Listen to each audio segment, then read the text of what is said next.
Welcome to this latest edition of the Real Deal podcast on this Thursday. Excuse me, I'm a day ahead of myself here.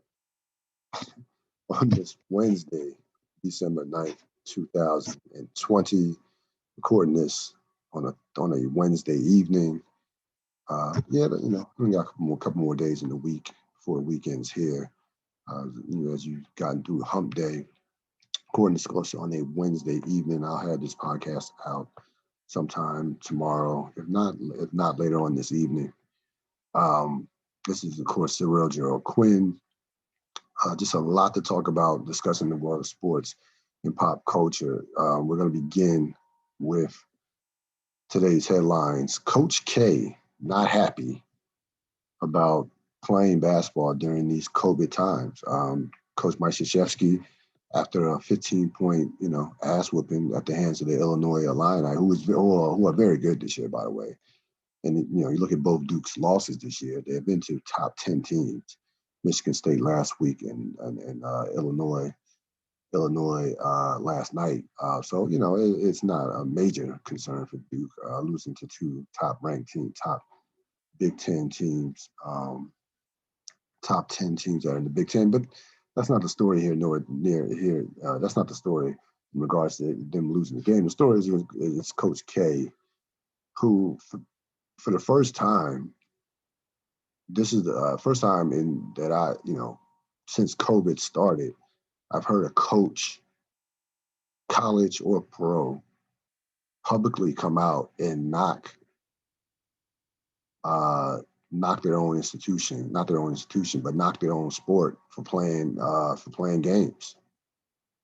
So when I heard this, I was, surprised, pleasantly surprised, because he's absolutely right. Like, he's looking out for the best interests of his players. Mentioning that players won't be able to go home for the holidays. They have to deal with a lot of, mental fatigue and having to change schedules and having games postponed and everything that the players are going to have to go through that we've already seen the NBA and, we've seen Major League Baseball and definitely the NFL go through, to a lesser extent the NBA, because the NBA didn't lose games. The NBA, once they got inside the bubble, the schedule was pretty straightforward once they got inside the bubble. But college basketball and college football and the NFL have had games postponed left and right. And Coach K is right. That's a lot for a 18, 19-year-old kid to go through. We saw Jim Boeheim, complain about it a couple weeks ago when they lost, but when they lost, I forgot who they lost to at home when they had 14 days off. But again, so you've seen, but Jim Boeheim complained because they lost. That was Boeheim. He wasn't complaining about playing games, playing games and about COVID or questioning whether or not they should be playing games. He complained. He basically used COVID as an excuse in terms of why they lost. This is totally different with Coach K, and basically Coach K came at the NCAA. I mean, he let loose on just basically the overall leadership and structure in terms of how the NCAA is run, saying that there basically is not, they basically don't have a clear leadership that is run by a committee, which is true, and that they they're really not prepared to deal with this. And so he completely unloaded on the NCAA. Now we're talking about a guy who is a icon in college basketball, one of the great coaches of all time, if not the greatest coach in the history of college basketball.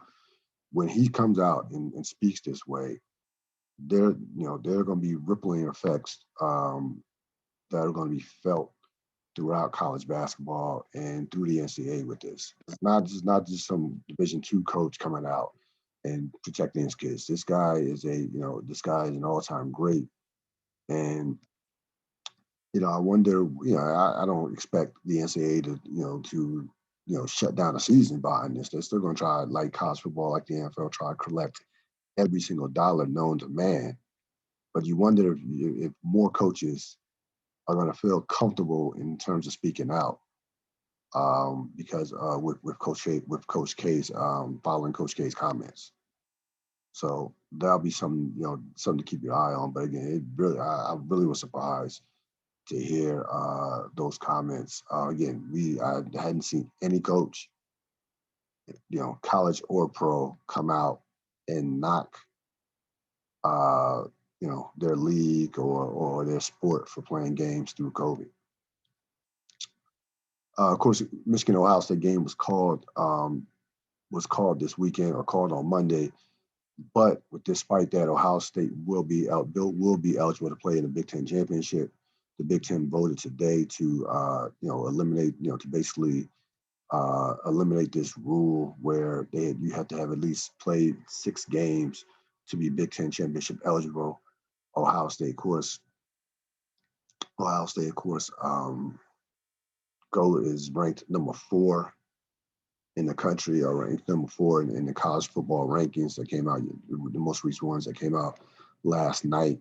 They, of course, defeated Indiana. So certainly Indiana is not happy about this decision, as if Ohio State would not have been eligible and they were stuck to the rule, then Indiana would have been playing Northwestern in the Big Ten championship I believe, on December 19th. So, listen, Ohio State is the best team in the Big Ten.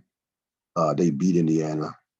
Even though it was a close game, they deserve to be in the game. It's not like they only played 1 game or 2 games. They played, 4 games. And you got to keep in mind the Big Ten schedule started late. Didn't start till October.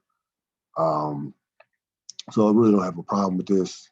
Again, I'm not an Indiana fan. I'm sure if you're an Indiana alumni or, somebody who roots for the Hoosiers, you certainly would have a problem with it. And, rightfully so. Because Indiana, this is the best year Indiana's had in decades in terms of Indiana football. I mean, Indiana football, they played like a legit top 10 program this year and have had a phenomenal season, to say at least. But those are the breaks. I mean, Ohio State is an institution. Ohio State is a landmark program. One that has been year in, year out, one of the best programs in all of college football. So this is to no surprise. I expected this decision to come down. If you're the Big Ten, who you rather see in, playing in the college football playoffs, possibly Ohio State or say Indiana. I mean, to me, or you have to look at it this way. I mean, Indiana probably wouldn't, even if they won the Big Ten championship, Indiana probably wouldn't even get in the college football playoffs. So if you're the Big Ten, you're saying our best bet. First of all, it's Ohio State, and number 2, our best bet to get a team possibly in the college football playoffs would be Ohio State, considering that they're ranked number 4. So to me, easy decision for the Big Ten to make. Basically throwing that rule aside, and again, it's not like a rule that's going to have to be moved. They're going to have to go back to in years to come. Hopefully, this is a one-time thing in regards to, this time next year, we won't be dealing with COVID as heavy, and where, college football will go back to their regular schedule of playing, 12 to 13 games a year. So again, easy decision. You will see Ohio State against Northwestern, who also is having a phenomenal year in the Big Ten championship. Carson Wentz, of course, bench for Jalen Hurts. This is kind of something you could see coming. Though, I'll say this: I understand Doug Peterson is trying to get a spark. His job is to win football games. They're still in the mix as far as the division goes. Though I don't think that they're going to win the division. They're 2 games behind Philadelphia. 2 games behind the Giants and the Washington football team. But his job, Peterson, trying to get a spark. Wentz has been awful this season, but I told you, I said this on my last sports podcast, that Wentz to me is not the major problem. That is a organizational problem with the drafting, the personnel, not having Frank Wright. So a lot of things have gone against Wentz. He has not played well. I'm not trying to defend Wentz's play, but for the big picture of Philadelphia, you want to see, maybe Jalen Hurts could be the future. I don't think Jalen Hurts is the future, but you never know. We've seen a lot, less heralded quarterbacks come out of nowhere and become franchise players besides other than Jalen Hurts. But Philadelphia, I think two scenarios will come out. I think one or two things will happen with this. Either Wentz will be traded in the offseason or he'll be cut after the 2021 after the 2021 season. If they cut him after this season, then they would take a $59 million cap hit. If they cut him after the following season, then that number goes down to a $24 million cap hit. So, or, Wentz could get his job back and be spectacular, possibly go back to being a Pro Bowl caliber quarterback next year. The bottom line is he has not been the same player since the injury that he suffered in 2017. Then he got injured again in a playoff game. A couple of years, he gets injured. He got injured again in the playoffs last year. So he's kind of been nicked up throughout the course of his career. At one time, we know Carson Wentz. I thought he should have been MVP that year. They won the Super Bowl when he got hurt. I think they gave it to Brady that year. But I thought Wentz was the best quarterback in the league that year. But you need a lot of talent around Carson Wentz. He's not on the level to where he's going to carry your franchise, and that is that's not. That is Aaron Rodgers, Peyton Manning. That is rare territory for a quarterback. That you're talking John Elway, those guys. It's not even with Tom Brady. Brady didn't carry New England. Great support system, great coaching, great offensive line. You barely got touched. And contrary to a lot of people, he did have weapons. Randy Moss, Rob Gronkowski, Wes Welker. Edelman. So, Aaron Hernandez before his tragedy, before he went to jail. So, you with Wentz, you need a top flight offensive line. You need some above average receivers. You need a lot for Wentz to be effective. He's not going to carry your team. But with that being said, I don't think he's done. I think in the right situation, that Wentz could still be a starting quarterback, a very good quarterback in this league. Maybe he never gets back to the 2017 Carson Wentz, or even last year's version of Carson Wentz. Last year he was 27-7. Okay, again, this drop off has been just dramatic. It's happened in 1 year. Remember, they went to the playoffs they've been in the playoffs the last 3 years.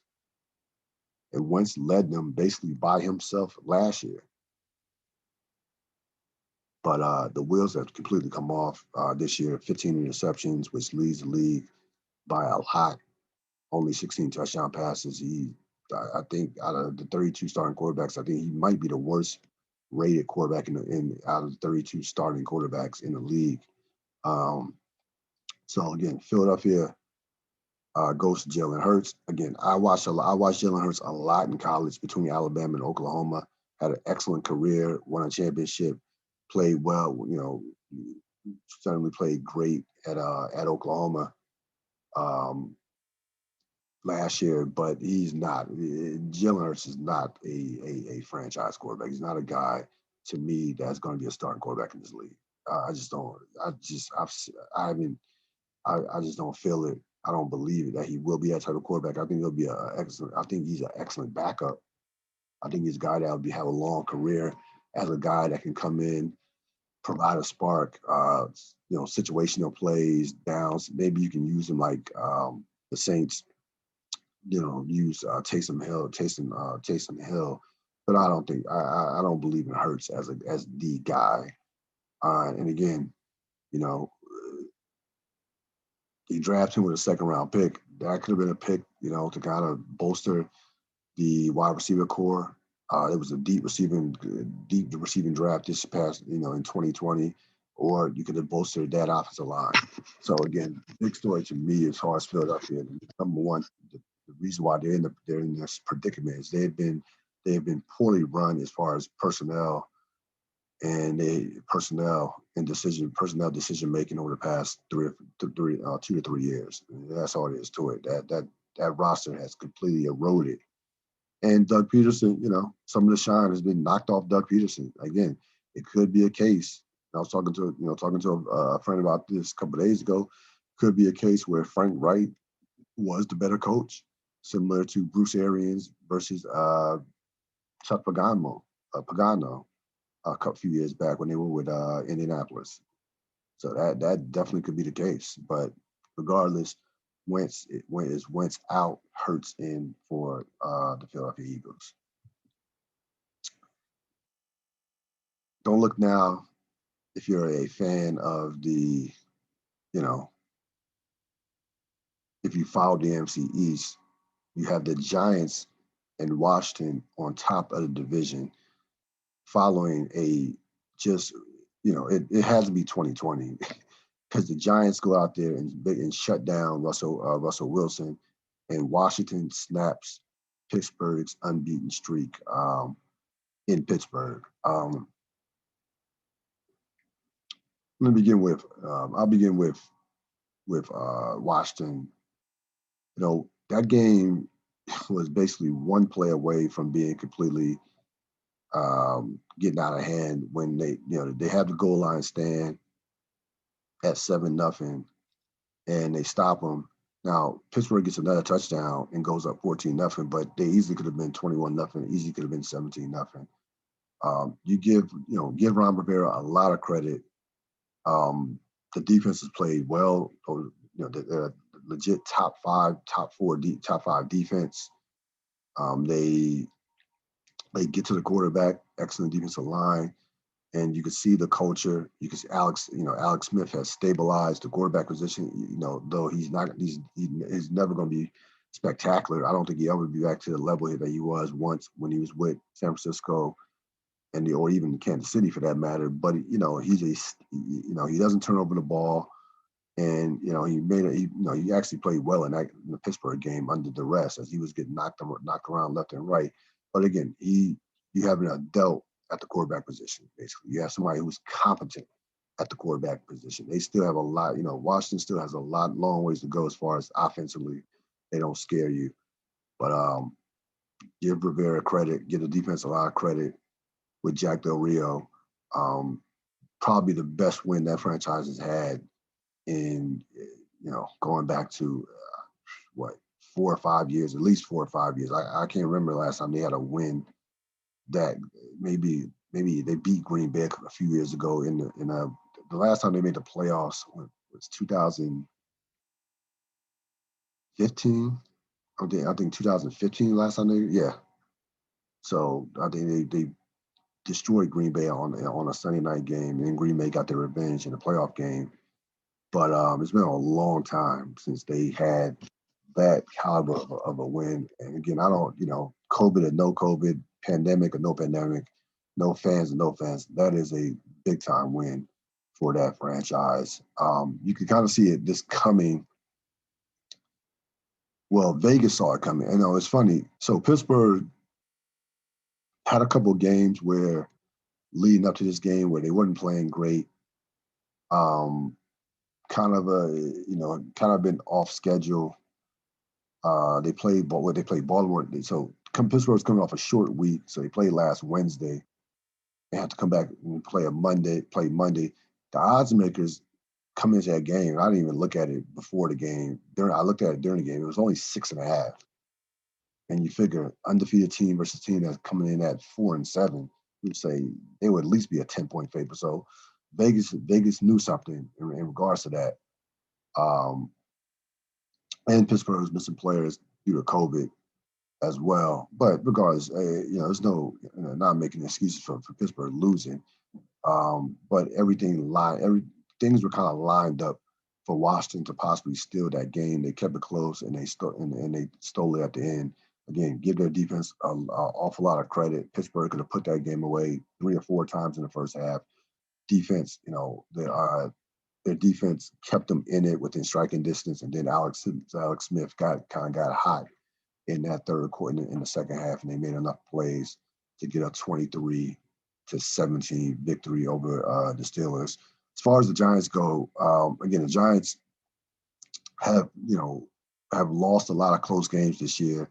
Their defense has played well throughout the course of the season, similar to Washington. That we know that they're not great offensively, missing a lot of players. Daniel Jones, of course, Saquon Barkley's out for the season, so they're missing a number of players as well. They're limited offensively. But again, give their defense a lot of credit, shutting down excellent Seattle offense and holding them to 12 points is no easy feat, to say the least. And now again, similar, Joe Judge, similar to Ron Rivera, has established a culture of a belief in winning, and it's a culture that you look at that roster. Where are the me guys on that roster? And I have more, by the way, on Odell Beckham, who was who just can't get over the fact that the Giants got rid of him. And I'll tell you why he can't get over that fact. It has nothing to do with the Giants, by the way. It has something to do with the Giants, but more about something else. I'll get to that later on when we talk about the Cleveland Browns. But get the Giants and give Washington credit. Now, of course, the Giants have the tiebreaker over Washington. They won both. They swept Washington both times, both close games, but regardless, they swept them. So if it goes down to a tiebreaker with the same record, you give the Giants will have that edge. But who knew? I mean, coming into the season, these teams were thought to be the two worst teams in the division. Washington was considered to be one of the worst teams in the league coming into this year. But again, both teams, despite their records, have given their fan bases some hope moving forward. Still a long way to go. I mean, they haven't turned the corner. They still, to me, neither one of them still has a quarterback. I'm not high on Daniel Jones. Turns over the ball way too much. And of course, Alex Smith, great comeback story, but is not the guy that's going to lead your franchise if you want to win at a high level moving forward. He is a stopgap to the next guy, which is fine. I mean, he's a stopgap to their next guy, but he is not that guy that's going to lead this franchise into the future. But regardless, these two teams are fighting for first place and for the division. And by the way, it will be the only way that they will be able to make the playoffs is winning the division. As far as the rest of the NFL goes, you look at the contenders, the Super Bowl contenders right now. I would say that there are three tiers of contenders. I still have Pittsburgh, Kansas City, New Orleans at the top, Green Bay, Buffalo, the Rams in the second tier, and Baltimore, Seattle, and Cleveland in that third tier. We want to talk about, we've done Pittsburgh, about Kansas City. That was an excellent win by Buffalo over San Francisco. Look out for Buffalo in the postseason. That team is a dangerous team. They have a lot of talent, quarterbacks playing well. They can beat anybody on a given day, especially under these circumstances with no fans and home field advantage not meaning anything. New Orleans and Cleveland. So New Orleans, over the past 2 years, are 8-0. Is 8-0 without Drew Brees. And I mentioned this earlier in the program podcast about culture. They have a championship culture. And to be to be honest with you, they have not gotten enough credit for how consistent that team has been year in and year out. I mean, they've had multiple 13-win seasons back to back coming into this year. You would think that they haven't won the Super Bowl. They won the Super Bowl in the 2009 season. That seems like a long time ago. It is a long time ago, but the bottom line is they year in and year out, that team is right there, has been right there. And there are a lot of teams that haven't even made it. There are a lot of franchises that haven't even been in a Super Bowl. So you can't, I'm not going to ever knock a team, say they've only won one Super Bowl.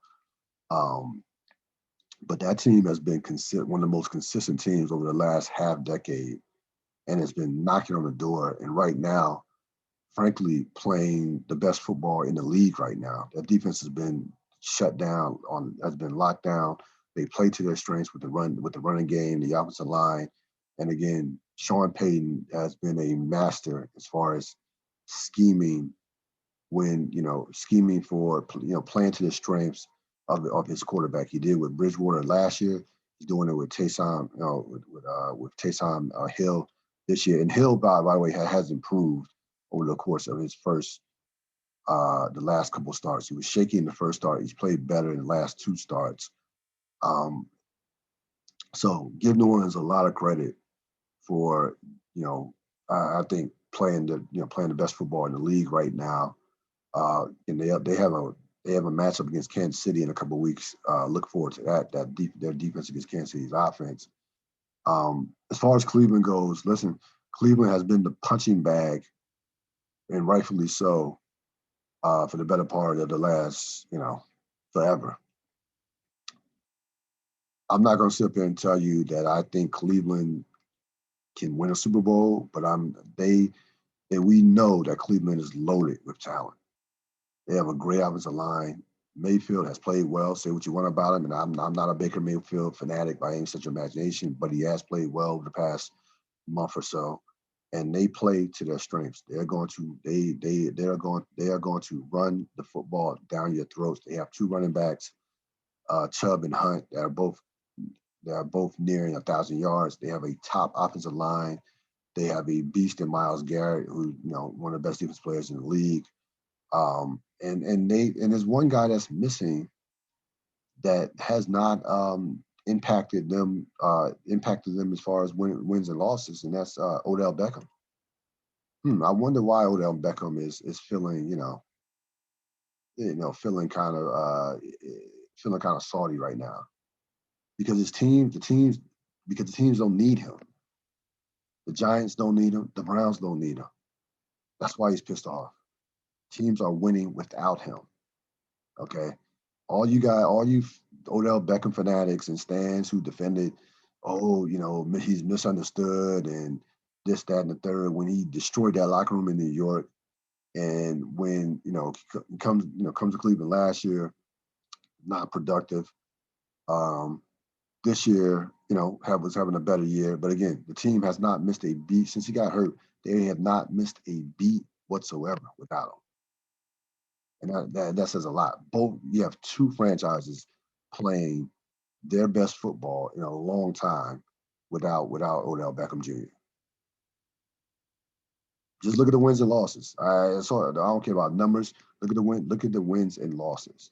The Giants finally can establish a culture without worrying about kissing the ass of a guy who, whose one playoff appearance he, chose to go to Miami the week before and couldn't catch a cold against Green Bay.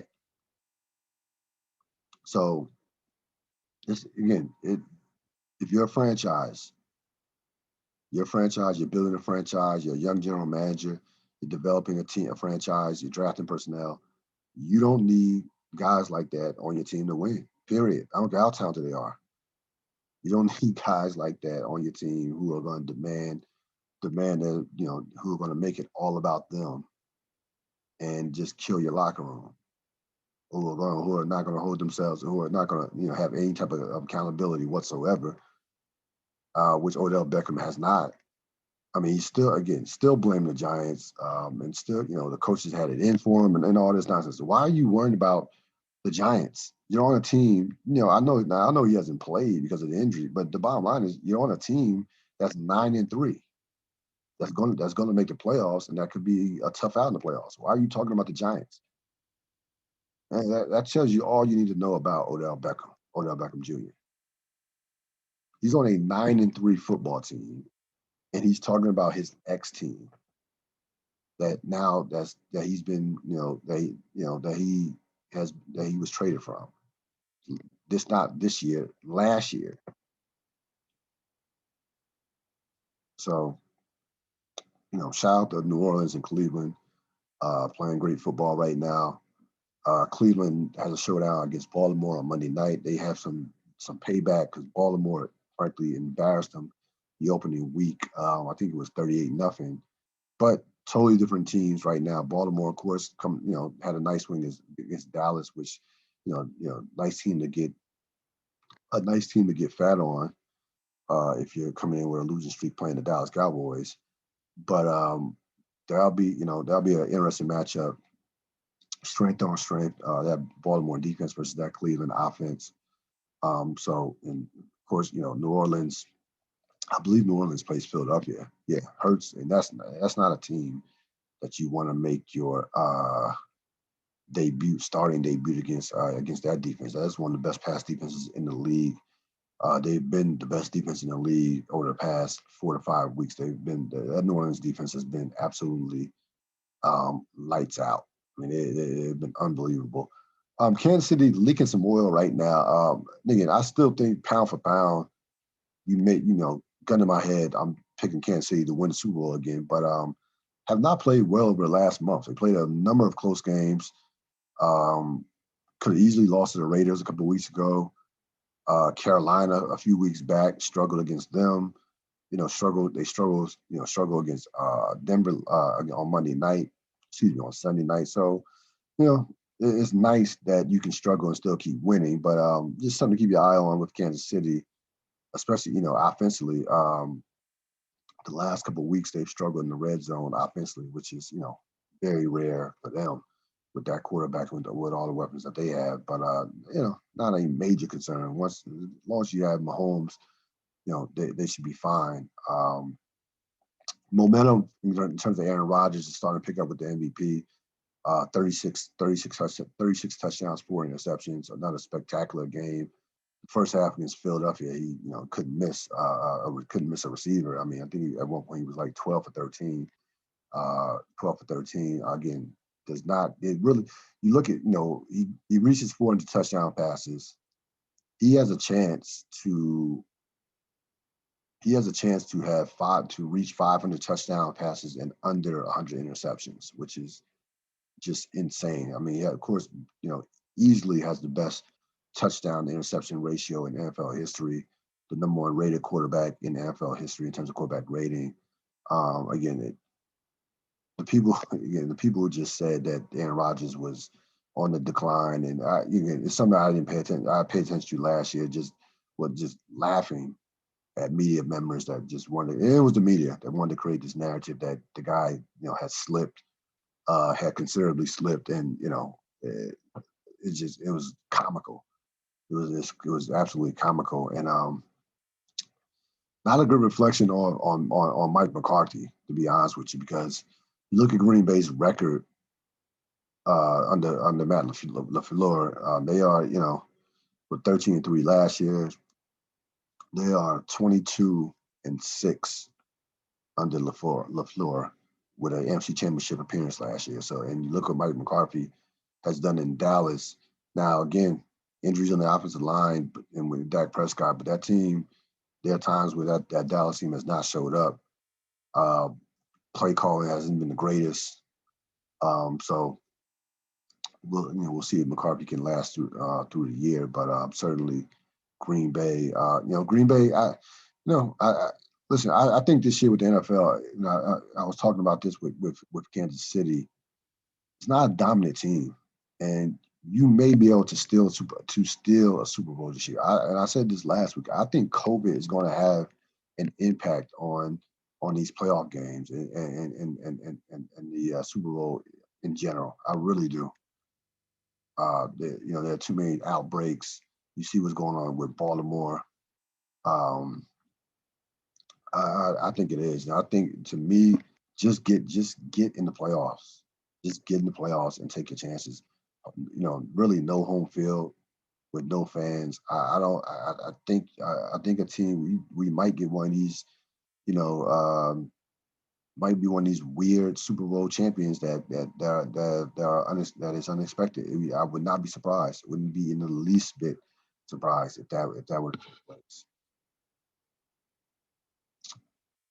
Going to shift now to the NBA, which is never a dull moment in the NBA. The NBA is the best reality show, better than Atlanta Housewives, better than any reality show, The Bachelorette, The Bachelor, whatever, better than a Big Brother, whatever reality show you want to name. There's nothing like the National Basketball Association. It just goes in season, off season. It doesn't matter. So I mentioned here, you have James Harden, Paul George, and Kyrie Irving, who I'm going to talk about. I want to deal with James Harden first. Um, so James Harden, of course, wants to be traded. No surprise. We find out that he gave them basically a ultimatum, build a championship team this year around me or trade me before the season or coming into last season. First of all, the latest update, Harden, of course, is back. He rejoined the team on Tuesday. And I give the NBA credit. I give the NBA credit. He has to test positive. He has to test negative 6 times in order to get back on the court, in order to get back on the court and training, to join his team in training camp. Good. 6 times. Good. If they could have made it 10, and it'd fall out here. To be honest with you, make him go through all that. His, to be out there. It's one thing you want to be traded. I don't care about that point. We see that every other week with these star players wanting to be traded and want to be moved. That's it is what it is. But to go out there and to go out there to Vegas and Atlanta, no mask, and just give 0 fucks about either getting COVID or spreading it. It's just doing whatever. It's completely disrespectful to his team. Completely, and it's just not reading the room. James Harden, it's just not smart. So whatever the NBA does, however the NBA comes down on them, so be it. So all right, so be it. Any penalty that they hit them with, they almost have to do something to be out to kind of save face, and they want to set this precedent to with having players outside the bubble now. So they're gonna have to do something with Harden, some disciplinary action. As far as Harden getting moved, he said he would be open to Philadelphia. Philadelphia, of course, provides the best package because they have the ultimate trade chip in Ben Simmons. No one else can match that in the NBA. That would be willing to trade for James Harden. If you're Philadelphia, you could say we could trade. We would trade for Harden straight up. Their salaries are close. Maybe we give you a draft pick. We're not giving you multiple. Maybe we give you a number one. We're not giving you 3 or 4 number ones. We might give you 1 number one, and that's it.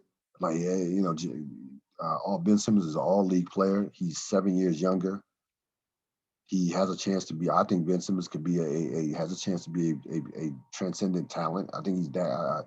I'm a huge Ben Simmons fan. Great defensively.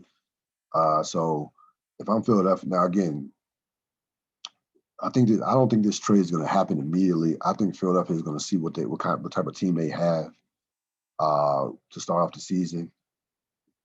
Houston's going to be patient, maybe wait on another deal to happen, to occur, somebody else to come out the woodworks and trade for Harden.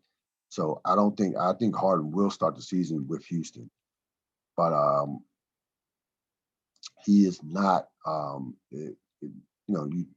There was a time where you thought that it was either going to be Houston, he's either going to be with Houston this year or go to Brooklyn.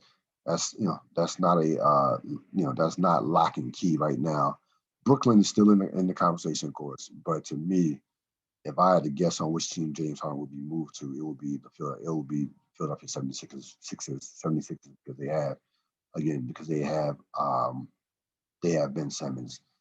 Now, here's what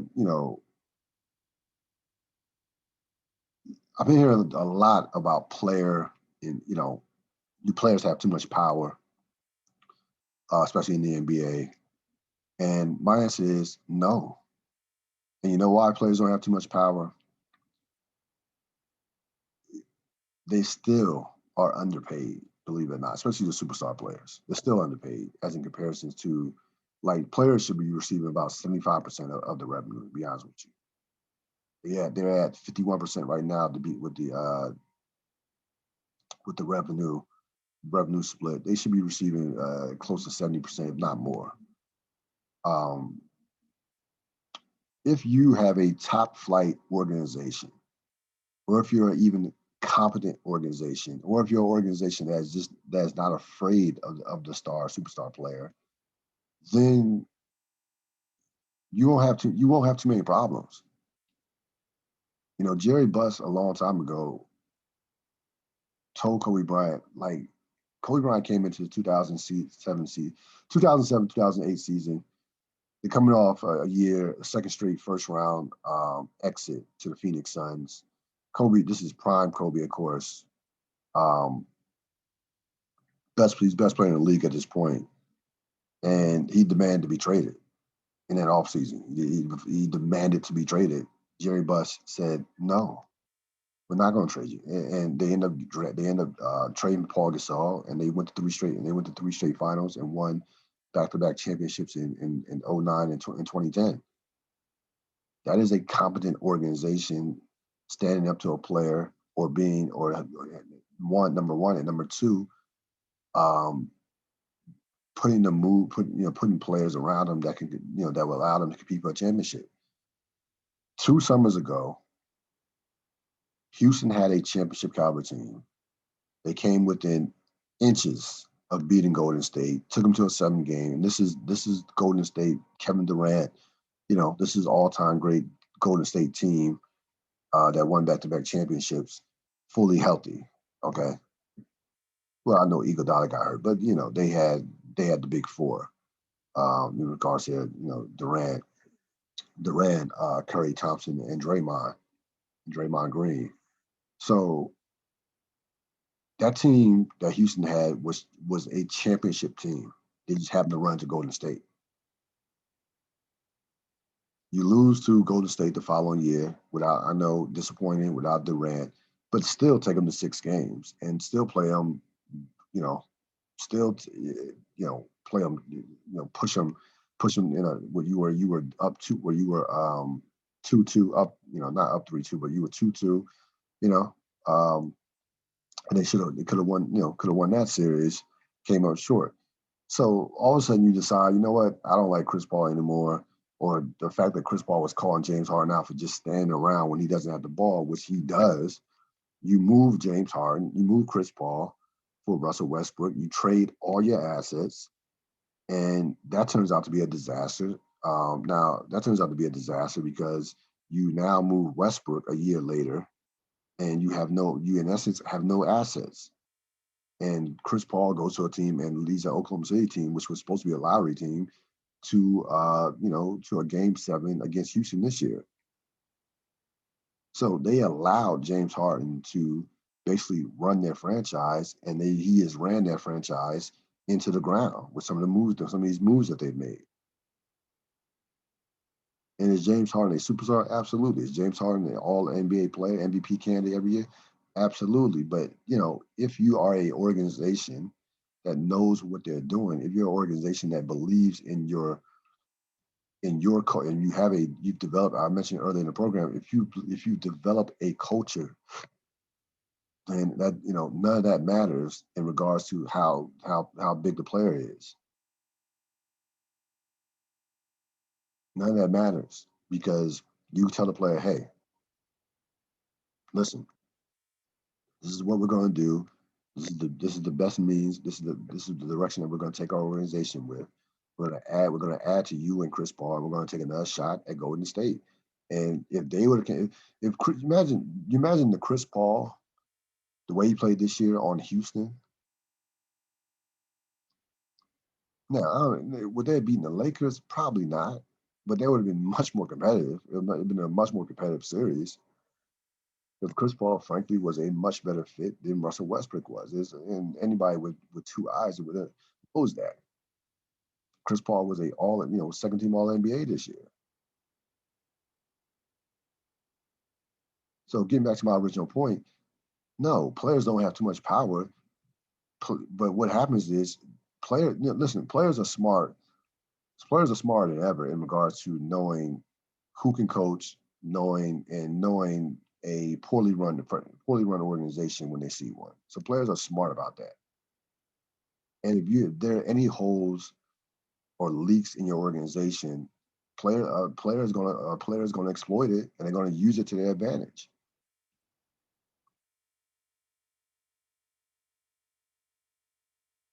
So I think it's time. Listen, ideally, um, you would want some more time to build around James Harden, but he's been there for 8 years. He's been there for 8 years, and you don't have a final. You have nothing to show for it outside. In terms of winning. In terms of when you haven't won a championship, you haven't even gotten to the final. So it's probably time for them to part ways, for Houston to completely go into completely rebuild. As far as Kyrie Irving, um, so Kyrie Irving gives this statement during media week last week. Training camps opened up last week.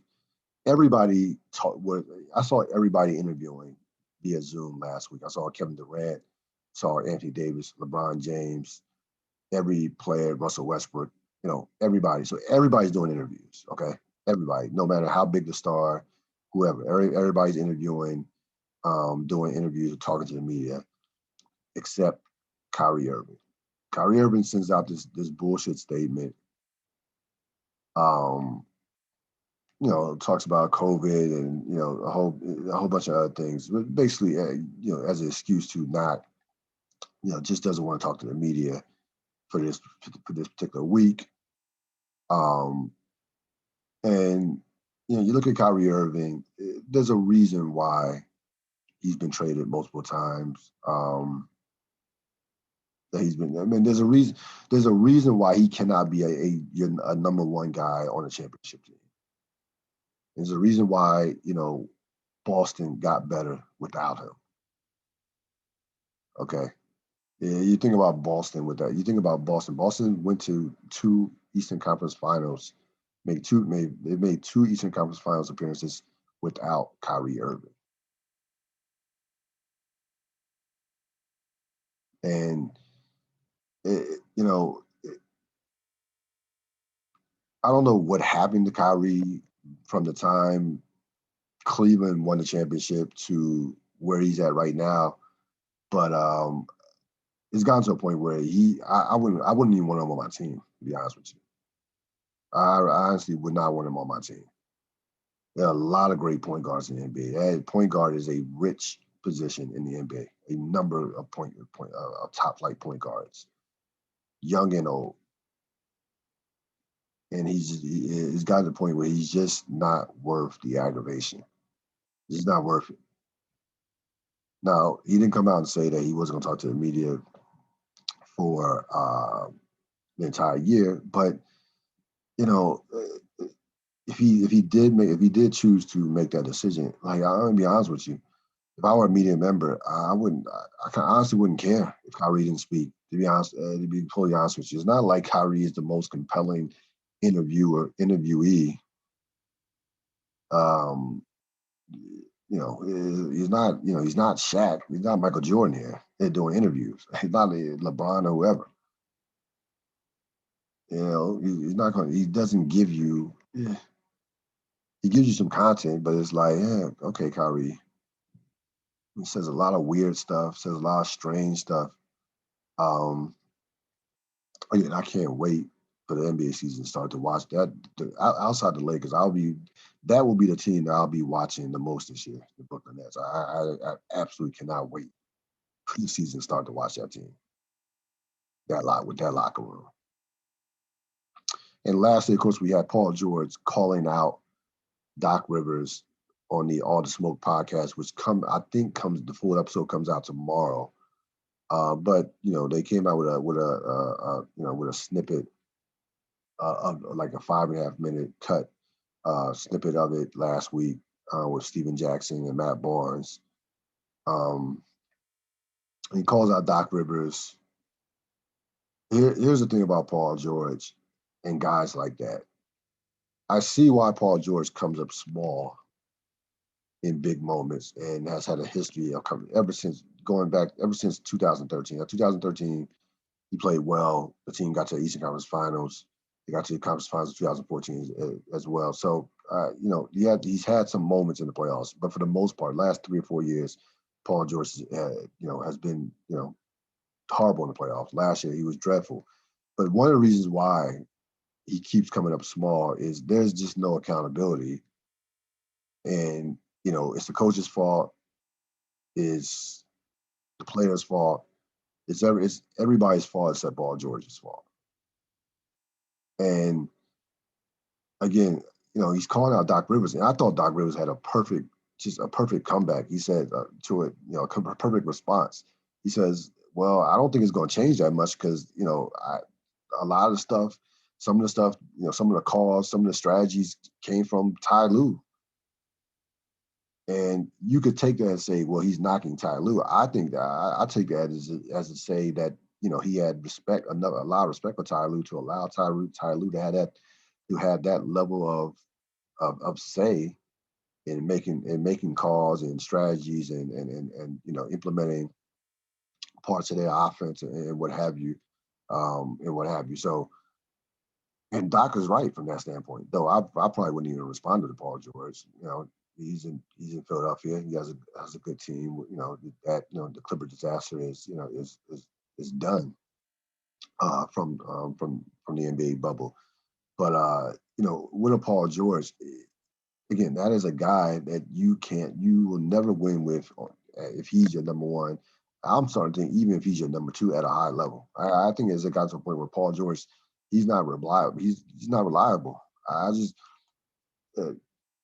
not only with his play, but just even as a leader, even as being a co-leader, and that's part of the problem with that Clipper franchise. Paul George thinks he is equally the guy along with Kawhi Leonard, and part of that is to do with is on Kawhi Leonard because Kawhi Leonard is nowhere near the leader that he should be. Because if you're Kawhi Leonard, you're clearly the better player. You're clearly the best player on that team. There should be this is my team. I'm the leader. Paul George, you fall in line. But you have a situation where Paul George thinks thinks it's 1 and 1A with him and Kawhi Leonard, and it shouldn't be that way. But overall, in regards to Paul George, I would not want, like I said, I'm not quite there with him as I am with Kyrie, saying I wouldn't want him on my team, but I just wouldn't want him to be. I probably would want him to be the third guy. I wouldn't want him to be my second guy in terms of if I'm trying to win a championship. That's why I think Paul George. That's why I think we're at with Paul George. So, 3 guys who are all stars, max players, but 3 guys who you don't want to run your franchise. You don't want these guys as your number 1 player on your franchise, to be honest with you, if you want to win a championship. Including James Harden.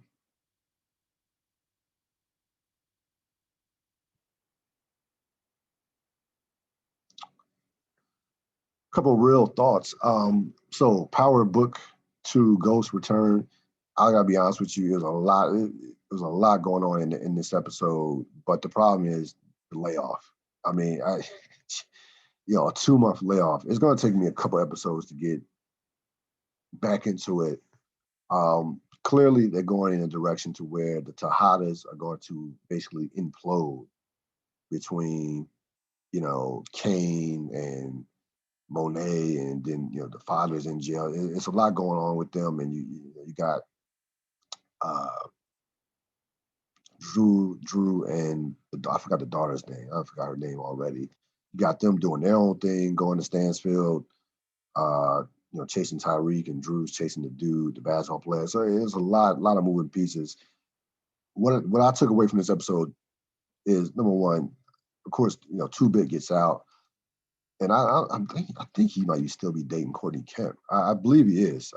So it's certainly not surprised to see him back. Right? It doesn't hurt. That doesn't hurt. when you're dating the showrunner. But anyway, I like Two Bit's character. I'm actually glad he's out. But the biggest thing I took away from the episode was the fact that Braden is clearly going to be Tommy. He's clearly going to be Tommy. You know, that is without question. He and Tyreek are going to be Ghost and Tommy. There's no two ways about it. They're setting that up. He goes out there, on Queens on the corner, sells the drugs. His brother, turns out to be a sucker. He's, we know he was a sucker from the beginning. To begin with, he couldn't. Of course, he's not street at all. Braden was comfortable in that, in that surrounding. So they are, we're heading in that direction. I think Tommy's gonna come back before the season's over with. I think they're gonna bring back Tommy like in the season finale. I can see that. I can see Monet killing Kane. I think Kane is too much of a liability. Kane is out of control right now. So I could see Monet having to take him out before the season's over with. But again, it was a decent episode. It was a decent episode. I'm gonna need a couple episodes to really get into it. The layoff, you can't have a mid-season layoff like that after 5 episodes. It's very difficult to get into. It was very difficult to get into this particular episode. And by the way, I didn't rewatch the previous 5 episodes. Certainly would have helped. But I'll be into it more next week. I'll have a better feel of where they're going after this up and coming episode. So that going on, and then is one other thing that I wanted to mention. Now has just slipped my mind. Sports related, but yeah, got a birthday coming up, so I'm getting older. Starting to lose my memory a little bit because it completely slipped my mind.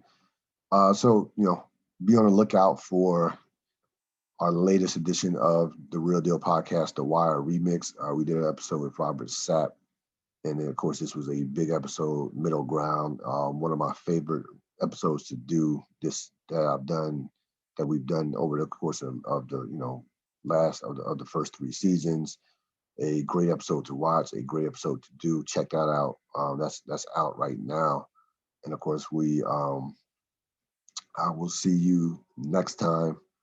That's going to wrap it up for this latest edition of the Real Deal podcast. I will see you next time. Have a great rest of your evening. And don't forget to subscribe to my YouTube channel, www.youtube.com/Real Deal Podcast. Click the link. Click the subscribe button, like the podcast, comment on the podcast. I will see you next time. Have a great, great rest of the evening. So long.